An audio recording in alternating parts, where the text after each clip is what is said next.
around us is an amazing place, filled with beauty and with science. And when you share the beauty and science with the next generation, magic can happen. Come and join me and my children as we share with you some experiments that you can do at home with some of the things you commonly find around the house. Welcome to Conversations in Science, Experiments with Kids. So what are we going to do today, Mum? Hi, I'm Judy Elmore, and welcome to a special video version of Conversations in Science, Experiments with Kids. Today I have my daughter with me, CJ, and she's going to help me show you how we can measure the speed of light. So what do we need? We need a microwave because this experiment will not work without a microwave. Okay, microwave. The second ingredient that you need is a bowl and a plate so that way we can disable the turntable in the microwave. Okay. The third ingredient that we need is a scientific calculator and a measuring tape. You can use a ruler instead of a measuring tape if you prefer not to use a measuring tape, and a normal calculator will do just as well as the scientific calculator. Okay, and what else do we need? And the most important ingredient is a chocolate bar. Chocolate. Ooh. To disable the turntable in your microwave, remove your turntable plate and place a bowl upside down over the turntable mechanism. Place another plate in the microwave on top of the upside down bowl. Then place a chocolate bar that is about 8 centimeters by 8 centimeters into the center of your microwave and run the microwave for approximately 30 seconds. You should get a few dimples forming in your chocolate. Measure the distance between two dimples. The measurement will be approximately 6 centimeters or 2.5 inches. To find the speed of light, we take our measurements, convert them to meters, then multiply them by 2, and multiply them by the frequency of the microwave. You can find the frequency of your microwave on the back. The frequency of our microwave was 2,450 megahertz. When people think of light, they tend to think of what we can see. But visible light is actually a small, narrow band of the entire electromagnetic spectrum, all of which is classified as light. The electromagnetic spectrum will also include things like infrared, ultraviolet, X-rays, gamma rays, microwaves, and, believe it or not, radio waves. Almost everything on our planet will emit light of some description. Even we humans, we will emit infrared light in the form of a heat source.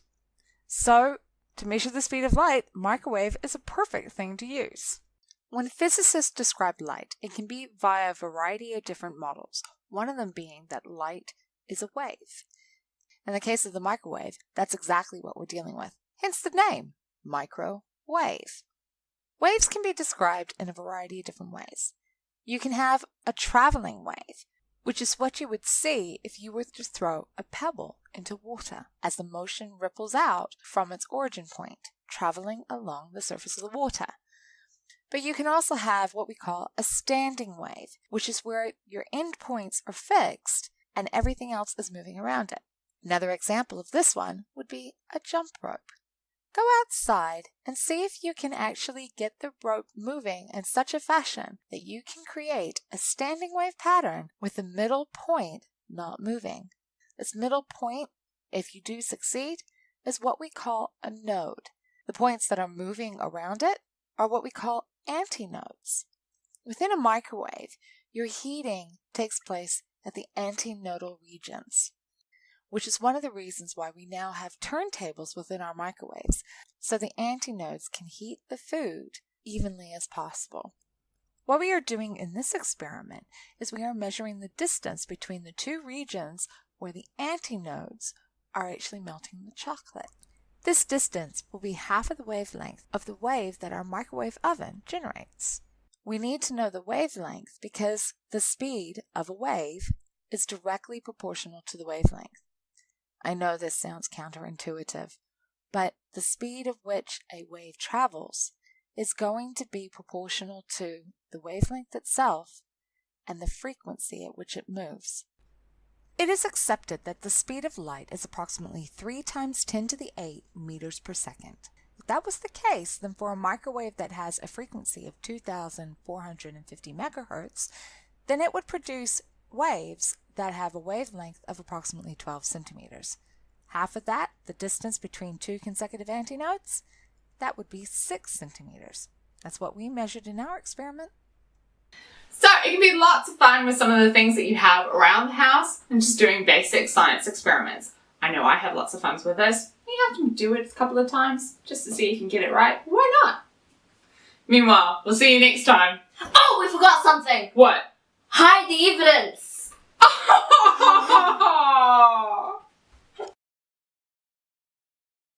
Hi, I'm Judy Elmore and welcome to a special video version of... Why are you laughing?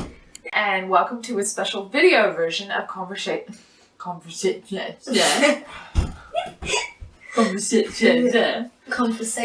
and science experiments with kids. Thank you. Okay. Just got giggle fits. Conversations. Yeah. Conversations. Say it with me. Conversations. Shall I have a cup of coffee or tea? Science experiments with kids. Okay. You need to remember that. I do need to remember this. No interruptions and no mistakes, please. Okay. Meanwhile, the chocolate is melting. Charming. You can start now.